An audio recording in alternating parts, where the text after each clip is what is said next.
today's beautiful guest absolutely does not need any introduction. Suzy Cherub, who is someone that I have been in awe of for many, many years. And today she's coming to talk about her new Oracle deck. Welcome, Suzy. Oh, welcome. It's an absolute joy and blessing and pleasure to be here. I'm so excited. Thank you so much for having me, my love. Oh, no, thank you for reaching out. I love a good Oracle. I'd have to say I'm a sucker for oracles. I've been using oracle cards since I was 18, so probably about 24 years. And it's amazing how the world of oracle has expanded as we've grown. It's absolutely beautiful, the world of the oracle. I love that there's so many magnificent different kind of decks out there. But yeah, absolutely. Same here. I've been working with the oracle for about the same amount of time. When I first started, though, I'd channel and, the beautiful recipients and clients would say to me, oh, okay, can you do a card reading as well? And I'd go, oh, okay, I can do a card reading. So then I developed this love for, oracle cards and the tarot. But I must admit, I kind of lean more towards the oracle side of things. So it's amazing how just your deck, we're just talking about this beautiful deck, how much it has expanded in being an activation and a ritual. Yes, it's a divination tool, but at the same time, there's beautiful faith in action steps, activations. There's the prophecy from the oracle herself. And, I just love that it's an actual self-empowerment tool, not just a divination tool. And I love divination tools, don't get me wrong, but I just feel like it's, I love anything that's multi-layered, that really kind of, opens those portals for people to dig deeper and to go within to their own inner oracle and make it relevant and significant to them as well. Absolutely. So I was reading the start of your oracle deck. Yeah. And you talk about this being something that you've been meaning to birth for years and years. And it's obviously a massive activation and a part of a journey for you. So do you want to talk about that? How did this come about? I've always felt a really strong connection to the Oracle of Delphi, mainly because she was an earthborn, living, breathing, beautiful priestess at the Temple of the Sun, Apollo's temple. So I always felt this real connection to that part of the world, to that mythology, and to the beautiful oracle herself. And then, of course, years later, wasn't a few years ago, actually, it was only before, the big C, a few years ago, I went to Greece, and then I just started communing with her, having that interactive, intuitive conversation with her. And I thought, oh my goodness, the timing is right to really dig deep and channel her beautiful messages, and just being in that energy, in her energy, in Greece itself, kind of, it's like, if not now, when? The timing is now to write this beautiful kind of oracle deck and to find an artist that really kind of understands my vision of the Oracle of Delphi. And of course I did. I found her. So, I love that. Put it out there and, it comes to you, right? Be careful what you wish for. Yeah, that's it, sister. And so from the Oracle of Delphi, when you arrived in Greece, was it a past life remembrance? Did you be called to a past life and reclaim parts of yourself that from your soul particles that you might have left there before? Absolutely. Now that's not in the book, so you must be psychic. Oh yes, without a doubt. Past life memories, that beautiful reawakening, that remembering, that feeling like I'm home, like what is going on. I feel a real connection to it, to the point, where I went back and looked up my family tree. And although my ancestry is very rich and blended, and there's so many connections there, I couldn't quite find a kind of ancestral connection to Greece, although there may be one, right? But in saying that, it was more of a past life memory, and that kind of real knowing in my soul, in my bones. I just kind of felt like, wow, yeah, absolutely. Visions, knowings, feelings, sensing like I'm home. And I love that you call, there's at the back of it, know thyself. And I think I think right now a lot of mystics, wayshowers, priestesses, intuitives, we're stepping into actually knowing another layer of ourselves. Oh, I love that. Absolutely. Like, I think it's the divine time to really kind of take it to a whole new level of self-awareness, self-knowing, self-sovereignty, know thyself. And I just love that know thyself was encrypted on the Temple of the Sun. It was actually on the pillars as you walked up into the sanctuary of the Oracle of Delphi, the actual Temple of the Sun, and to me, that is just so powerful, that statement. And isn't it amazing when, the ancient wisdom merges with this new dimensional energy that we're going into? There is no time and space. Wisdom is wisdom. And I so agree with you. Absolutely. Yeah. I absolutely love it. I love it. And when you say prophecies from the internal priestess, Yes. tell the listeners what you're meaning, because everyone has a different idea of the word priestess. And obviously there's many different priestesses throughout the world that have embraced our shores. What do you mean? What do you mean by that, sister? Yeah, well, to me, a priestess is a luminary. A priestess is, a leader of light, and not even necessarily in just spiritual arenas, but also, in all arenas. We need, awakened, amazing luminaries in all different walks of life. But the priestess to me is that beautiful, leader of light, dedicated to self-growth, dedicated to lifting the vibration of the planet, dedicated to, self-knowledge and self-awareness and an ever-evolving journey. The Oracle's prophecy is directly from the Oracle of Delphi.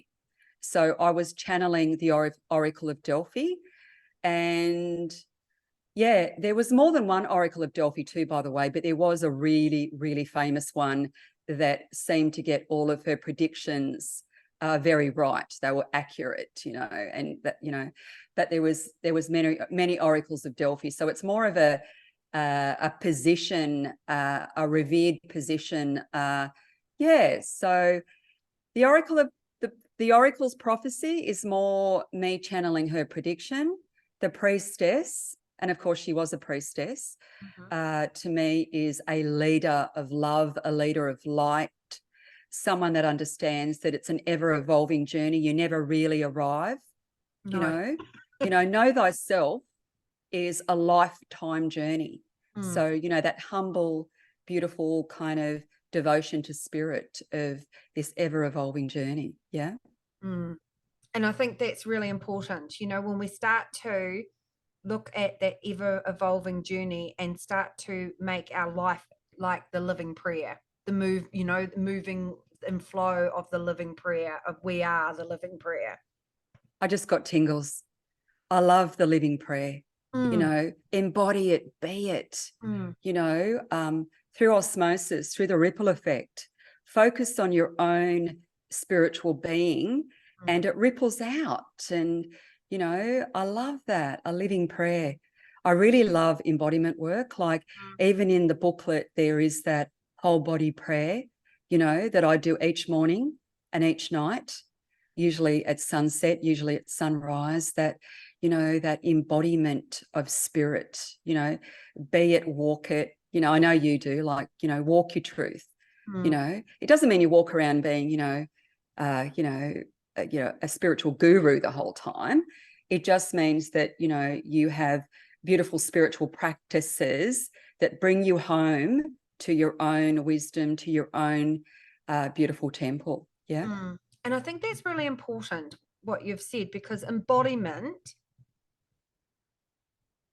you know, when we talk about spirituality, for so long it was like people didn't want to be physically in their body. You know, we wanted to be reaching for higher realms. You know, we wanted not to be connected to our emotions, and over the time, over years and years and years, there's been many things that have come through that, you know, to be enlightened, you know, we're searching for something outside of ourselves, when really it's actually inside ourselves. When we think about embodiment, which is what we're journeying through right now as a collective consciousness, it's about being fully embodied, feeling the feels, you know, the night and the day, the shadow and the light. This is what we're actually ascending to, being more whole. Yes. And anchoring the energy to the earth, to the here and now.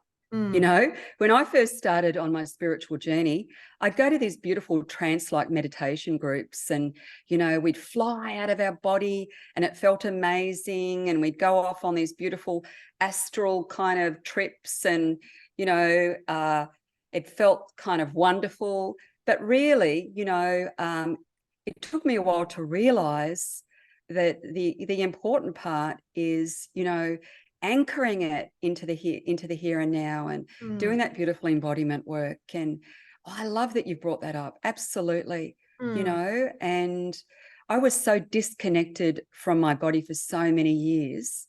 You know, being an intuitive, I much preferred the higher chakras, right? The crown chakra, the third eye, you know. But really, when you feel into your body, your psychic senses are enhanced, because your psychic senses travel through that beautiful conduit of the physical senses. So, you know, not only are we kind of like in the here and now, and we're calling it in, I think also, you know, it's that incredible kind of like feeling it. Yeah, like feel it to heal it. Be in your body. There's no right or wrong. There's no good or bad. You know, we have light, we have shadow, you know, and that beautiful sacred duality. I just love what you've said there. I so resonate with that. It's so important to anchor the light. Yeah.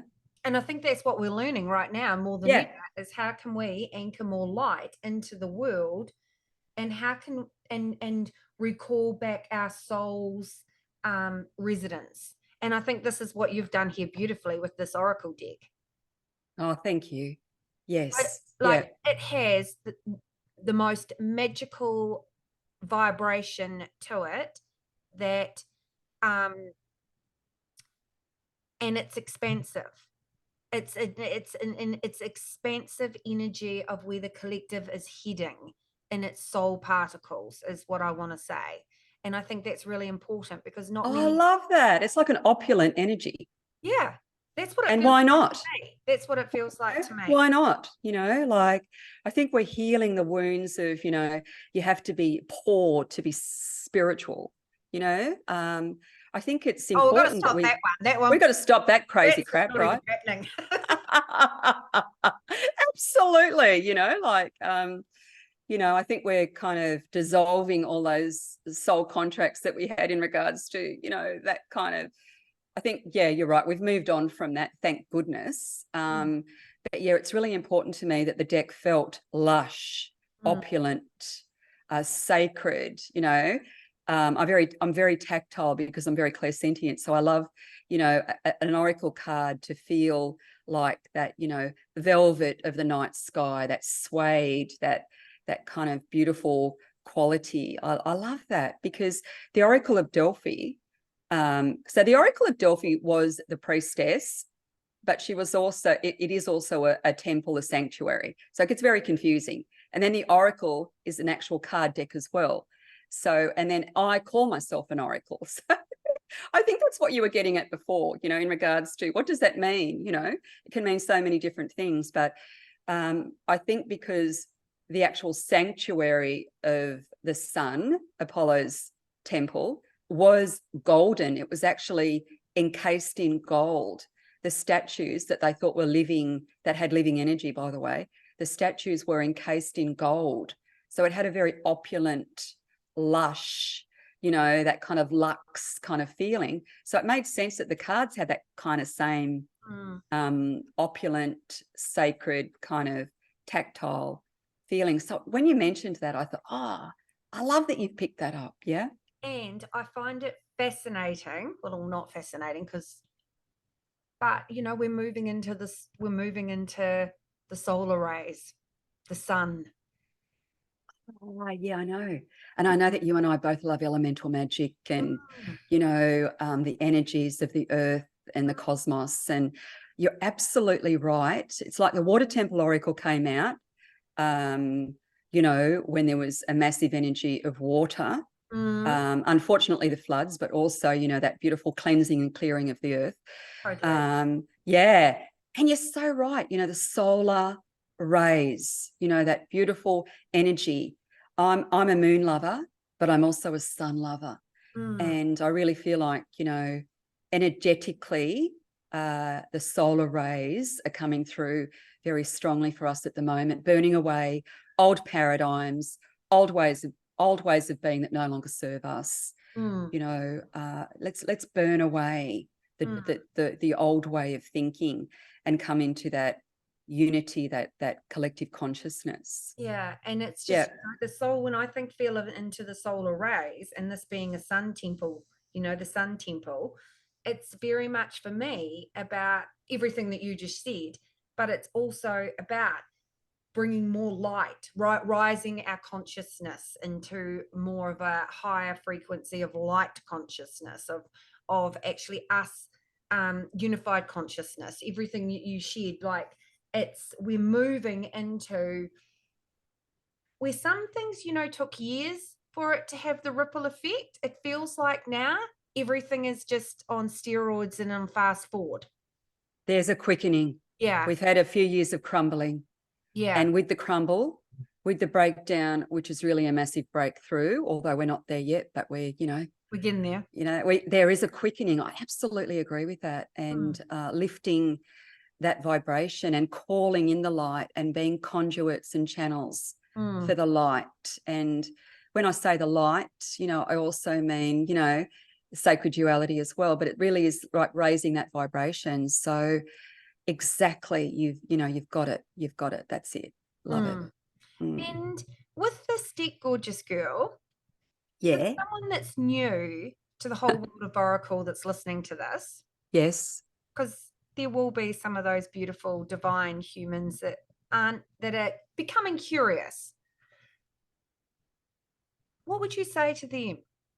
How would you say to them to use it? Use it as a tool every morning, or how would you Oh, that's a really good point, you know. called to Like you? it sounds like an advanced system, but really this oracle will meet you wherever you are on your journey. You know, there is no hierarchy. We're all equal. That's right. Love that Yeah, you've said and that. There's no guru. yes, We're all there's no learning. guru. Well, you are your own guru, right? And guru actually means calling in the light, by the way. Oh, If you look up the meaning of guru, it means calling in the light. So, oh my goodness, I love the synchronicity and the synchronicities with you. It's amazing. Can't make this up. Absolutely. So what would I say to them? I'd say to them that it is a tool. It does help you develop your own intuition. I would, you know, if you want to deepen your connection to an oracle, maybe pull a card a day. Read the generic meaning, but also dive deeper into your own inner vision, your own inner wisdom, and make it relevant and significant for you. And when you understand the deck and you get a real feel for it, it really expands your confidence as well, your psychic confidence, because you know the deck so well that when you pull a card, you go, oh, I know what that means. But then I encourage you to dive deeper, to make the message more profound for you, right? So, I want the oracle to be a companion, to be a tool. It never takes away from your own wisdom. The very last card in this deck is one of my favorite philosophers, Socrates. And we had a chat about this earlier, but, he often said that true wisdom is, making up your own mind, deciding what resonates with you. So the last thing I want is for you to follow the oracle blindly. It's good to have faith, but self-faith, not blind faith. That's the difference. And spirituality, to me, Suzy has Suzy spirituality, Lily has Lily spirituality. You and I seem to have a very similar spirituality. But I think it's really important that you find what works for you, because every path leads to the absolute, to the one, to the one, to the source, to the God, to the, the infinite, to the divine, to the creator, whatever word you want to use. That energy is the same as far as I'm concerned. You might have a different take on that, but yeah. No, I believe the same. I believe absolutely the same, that everyone just has it and just a different interchangeable word for it. Yes. But we're all, and we're all, walking the same walk to the same result, or we're hearing from the same inner knowing. Yeah. You do you be you. Find your own spirituality. We're multidimensional beings, so we need to have that physical, mental, emotional, spiritual connection to feel whole, and whatever that is for you. Yeah. So yeah, the oracle's just a tool for you to know thyself, right? I love that. I absolutely love that. And I think that's what, for so long, we've looked outside of ourselves. I love that you say that. We give our power away, to all sorts of things, and I think it's so important to reclaim our own sovereign power, our own free thought, our own, the gift of free will. It's good to be inquisitive and ask questions. I think it's important to make up your own mind. And this oracle will encourage that. So, of course, it has, card meanings and the oracle's prophecy and suggested rituals and activations and empowerment messages and all of that. But at the end of the day, the Oracle of Delphi will encourage you to embrace your own sovereign priest or priestess. Yeah. And I think that's really important, because when we think of the word sovereignty, I mean, I've gone on my own journey around sovereignty for the last couple of years, and every year I pick a word. And I do too. Yeah, a couple of years ago it was sovereignty, then it was freedom. This year it's wisdom. So I've been deepening into this whole wisdom in my voice. I think sovereignty is one of those words that is so individual to everyone. And, we've had, obviously, over the big C, and sovereignty was a big conversation point, especially in New Zealand for the last probably couple of years. It's interesting how I believe that we are rebirthing another layer of sovereignty, of sovereign self. Where before, Yes. Yeah, I totally believe that when we look at, your oracle, the whole priestess energy, we're actually expanding into another vibrational frequency of, Yes. Yeah. I don't want to say what words are, but what we are. Yes. So definitely an expanded energy. Mm, You know, I think we've had a few years of contraction, and absolutely. contraction is not good for anybody's health, Mm, anybody's well-being. And I'm talking spiritual well-being as well. mm, Absolutely. I feel like we're going into an expanded energy mm, that really is lifting the energy, you mm, know. And I think, you know, self-governing energy of like, you know, it really is just self-awareness. mm, And you and I are both very collaborative. We believe in community. mm, We believe in, you know, bringing community together, not, you know, separating communities, right? But in saying that, so of course, you know, we're team players, you mm, know, we don't want to poke the bear if the bear doesn't need poking. But at the same time, I think it's important that it's okay to ask questions and to be inquisitive, because that's actual learning. mm, You know, that's how you learn. You mm, know, I think children should be encouraged at school to ask more questions, to go, oh, that doesn't sit quite right with me. You know, I remember having those kind of insights when I was at school, you know. And yeah, I think it's good. I encouraged it with my own kids, you know, and it was okay for them to disagree with me. We don't all have to have the same, you know, take on everything. I think it's important that we have objectivity. mm. Objectivity is important. Yeah, so absolutely, totally agree. And that's interesting because that comes back to the whole priestess energy, which what you said right at the start. Priestess energy is about um, like leadership. And you can't, Leadership. yeah, you can't have leadership if you can't ask questions. Yeah, and being a leader of your own life. It Mm, doesn't mean you're necessarily going to run a massive organization, or you're going to necessarily run your own business, or maybe you do all of those things, which is fantastic. Don't get me wrong, but you know, being the leader in your own sphere, you know, deciding what you want, deciding what you truly want, so others aren't deciding for you. mm, You know, it's okay to go, no, thank you, that's not quite resonating with me. mm, Or yes, you know, knowing what your no is, what your yes is, what your why is, what your core values are, aligning everything to your core values and your yeah, whatever that is, you know. I think it's good. And respecting other people's choices as well. You know, mm. we don't all have to agree on everything. Well, that's what makes us needing. That's for me is where we need to. We have to. That comes back to we're all living on the same planet. We need to show respect, be respectful of Yes. each other, and that's kind of Yes. the value that we've kind of got a bit lost in it.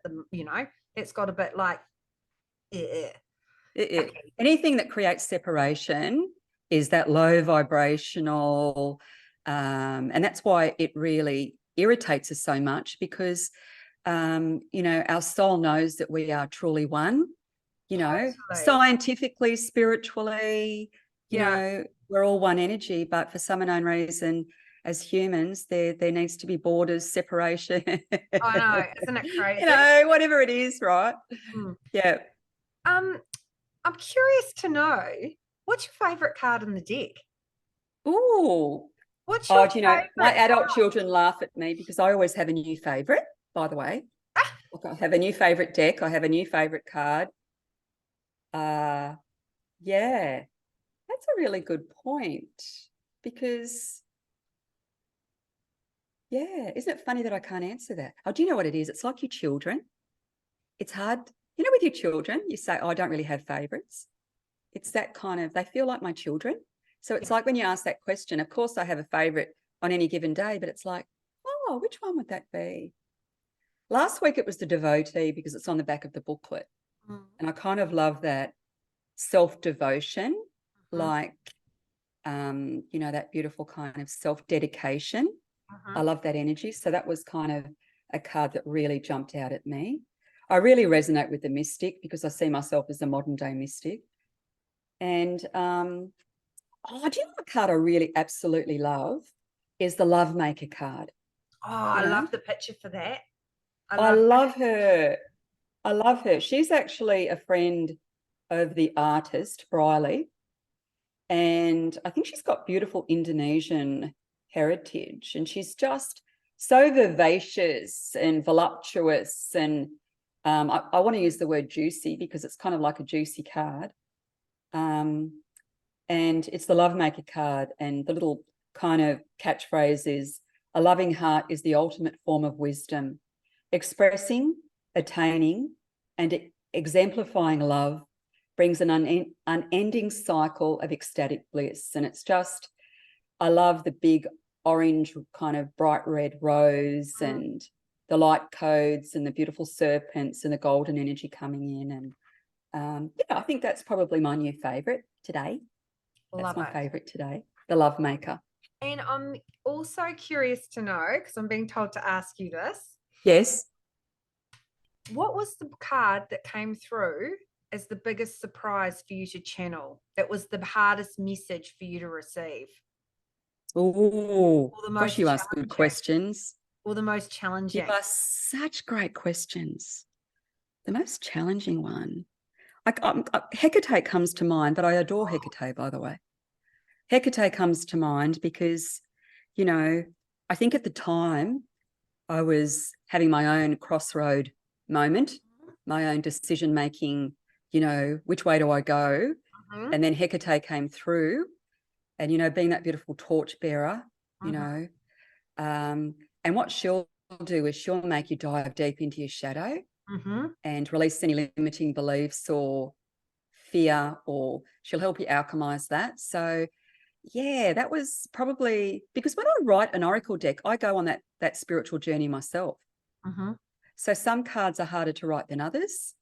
And you know, the interesting thing is that's such a great question. And I'll tell you why, because as you write a card, that's usually where you are at on your own personal journey. So if I'm going through something and then I'm writing the Hecate card, you know, and she is the wayshower, but, you know, I love Hecate with her, you know, her light and shadow. She's just, you know, she's just beautiful. Yeah, that was a challenging card to write because I was going through my own crossroad moment, I guess. So yeah, and working through some stuff, releasing, because you and I both know it doesn't matter how much beautiful personal spiritual growth you do. There's always more to do. It's like that onion, it's layer upon layer. And yeah, at the moment, at that time, I was going through my own dark night of the soul, and here I am writing the Hecate card. So it was a card that took a bit longer to write. Yeah, I totally know. I know that when I have moments, you know, when I'll be greeted by Isis or you know, feel the energy coming in of something, that I ignore it because I go, oh, I know what you want me to do, and there's an element of fear, and it sometimes takes me a little bit. And when we spoke about this with my book that I'm writing, you know, and in my coaching session, Yes, sometimes it takes me a little bit because there's that element of resistance of the ego rather than you actually falling into it. yes. And, you know, the way you explain the resistance of the ego, I had my own aha moment because it's like, yeah, you have to work through that resistance, you know, and that's an opportunity to release any kind of paradigms, limiting beliefs, you know, fear, ego, kind of like the ego going, you know, you're not good enough, or who are you to say that, or, you know, like, you know, whatever it might be. We all go through it. Yeah, absolutely. And Yeah. what was your intention? Because obviously when we channel, and I know this for myself, that when we start to channel right, or channel something into the world, and we start that whole birthing process of you know, our gift, or whatever it is that we're birthing, what was your intention? What was your intention for this deck? Because we don't just create things because we just feel like we need to create them. What's your intention for the receiver and for the, with birthing this into the world, for it to be how is it to be perceived? Interesting. Yes, definitely that beautiful kind of self-empowerment tool. The Mm-hmm. know thyself, I know we've spoken about it, but to me, I think it's probably the most important message of that ongoing spiritual growth. Mm-hmm. But really remembering and coming home to your own inner temple, Mm-hmm. trusting, having that self-trust in regards to your own intuition as well. Healing, that beautiful ancient energy of the goddess, and bringing it through in a really diverse way. Mm-hmm.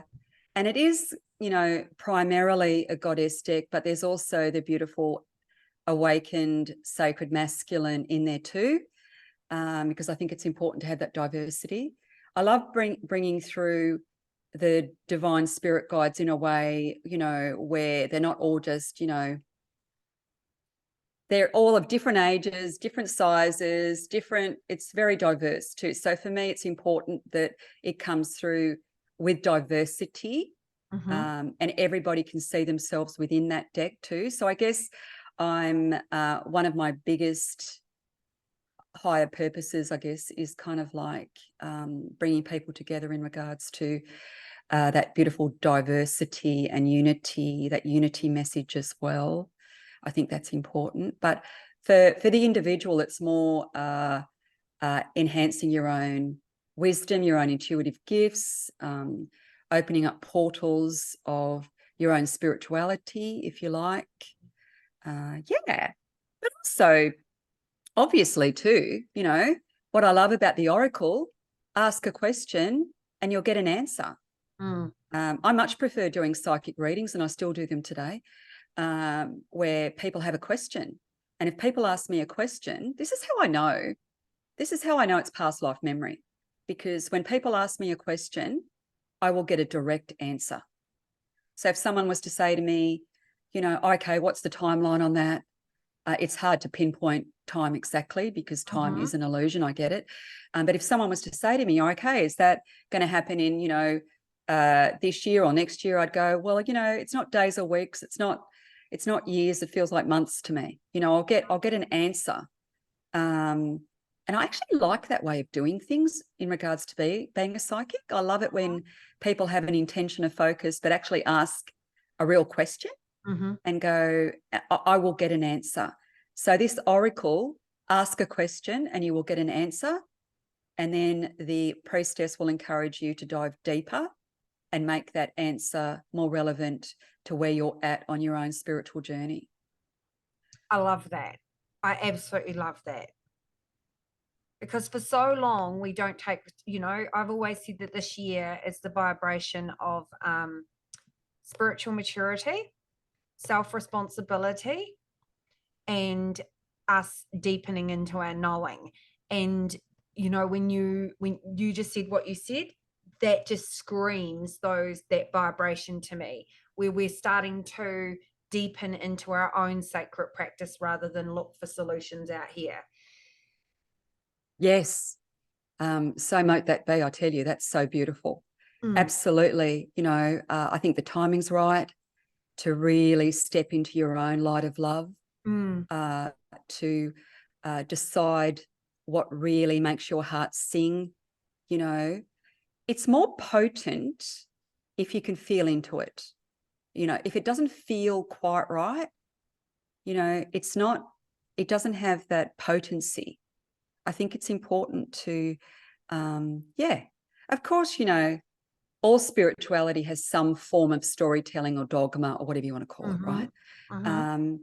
But in saying that, I think it's important to really ask yourself the big questions and get your own wisdom coming through.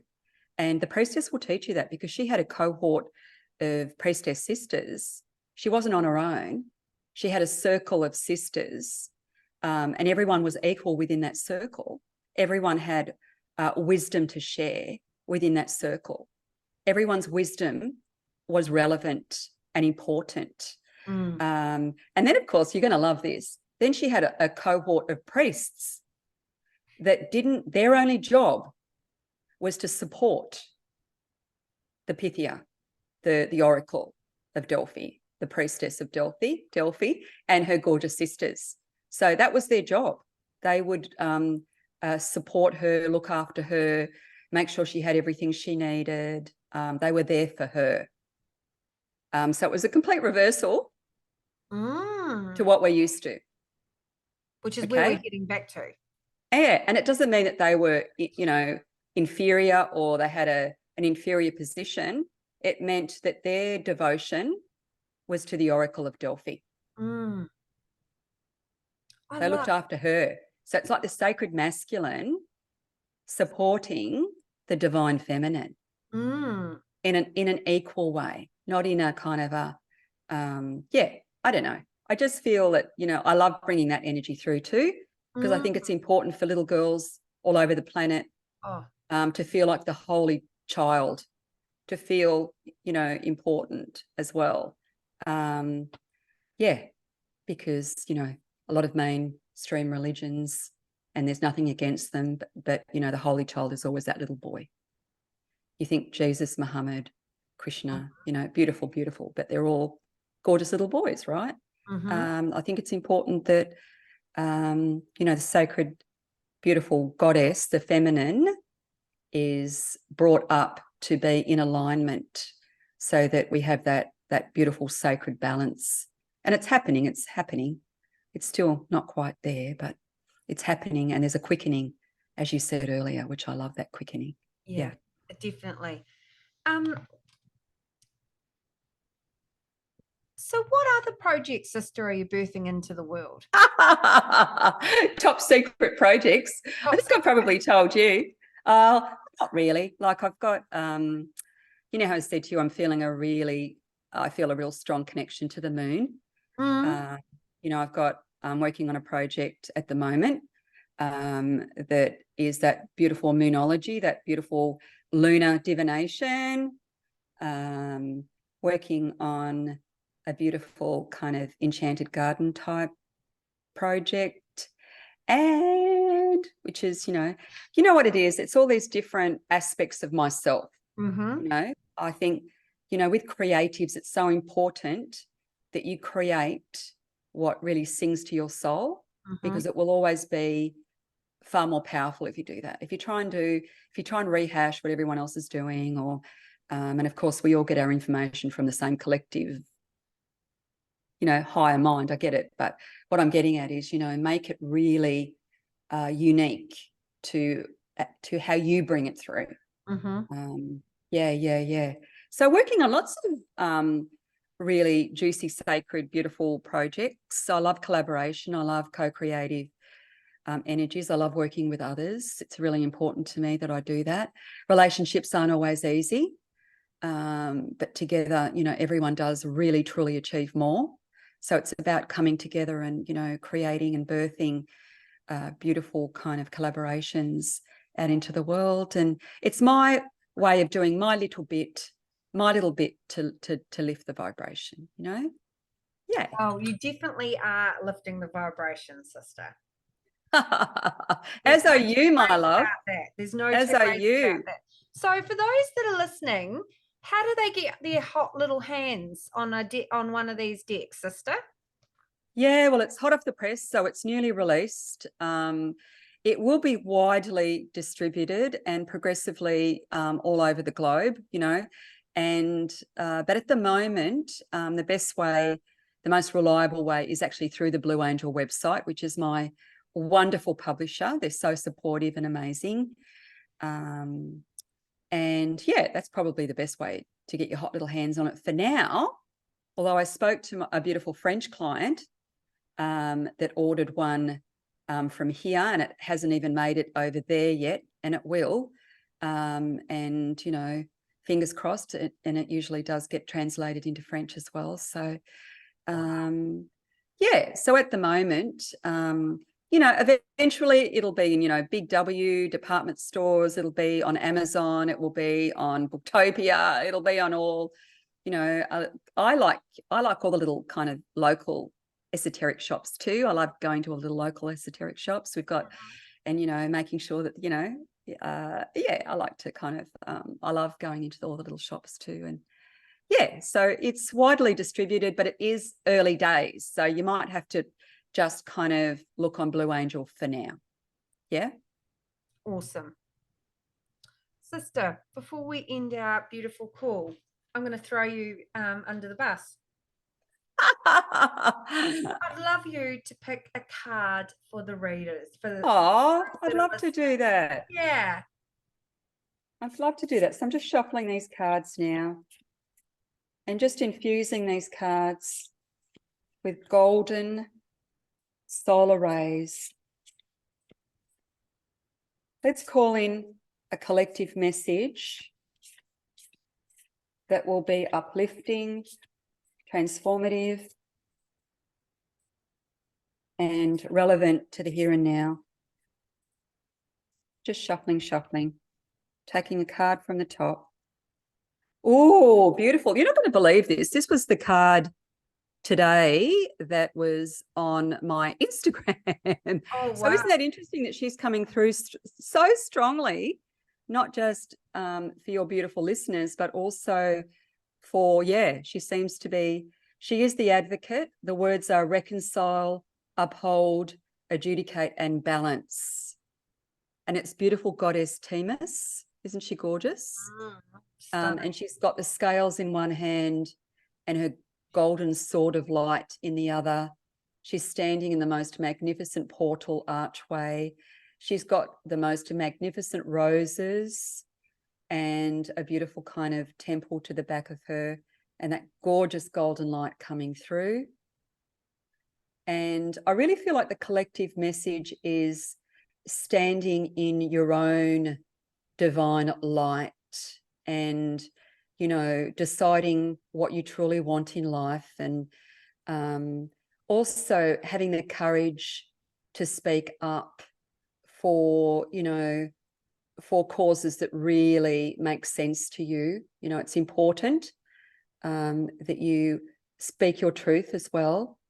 It is a message of balance as well. So, you know, she's encouraging you to create balance in your life, but to also see that, you know, sad and mad isn't bad. It's simply sad and mad. And I think it's important to, you know, do that beautiful shadow work and create sacred balance as well in your own realms. So it's a really beautiful message. It is a message of divine justice and divine balance and sacred duality. And I love that she's always, you know, portrayed with the blindfold. And why is she portrayed with the blindfold? It's so that she isn't biased, but also it's because your intuitive sight is far more reliable than your physical sight. So if we're all in the same room together, we're all experiencing the same situation differently. So it's very much trusting in your own inner vision, trusting in your own inner wisdom, and, you know, creating that beautiful sacred balance, asking the right questions, being inquisitive, going within to your own inner oracle and creating that balance within. It's a beautiful message. Yeah. I love it. Collective. Yay. I absolutely love it. Totally appropriate too. And I think I explained to you too that the ancient Greeks believed that their statues had an energetic imprint, that they actually had an essence and an energy. So they believed their statues were living kind of beings. Does that make sense? So, and of course, everything has an energy. But yeah, so you'll see a few magnificent statues throughout the Oracle of Delphi deck, because they truly believed that their statues weren't just a lump of stone, that they embodied the energy of that particular divine deity. So, yeah. Love it. There she is.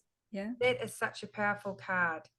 Thank you, Suzy, for making the time to come on the podcast and sharing your wisdom with the world at a time when it is so needed. And thank you so much for having me. It's been an absolute blast. Some really juicy questions. I loved being here. I feel so grateful and very honoured to be on your beautiful podcast. And I love your podcast. I have listened to it. Oh, have you? I tend to do a podcast binge where I sit down and kind of like listen to a whole heap at once, usually when I'm writing or, you know, and I love your podcast. It's amazing. I love that you tackle some of the tricky kind of questions. And yeah, so I just feel so thankful that we've met, that we've come into contact with each other, and I absolutely love and adore everything you're doing. So thank you, my love. Thank you. Thank you, Suzy.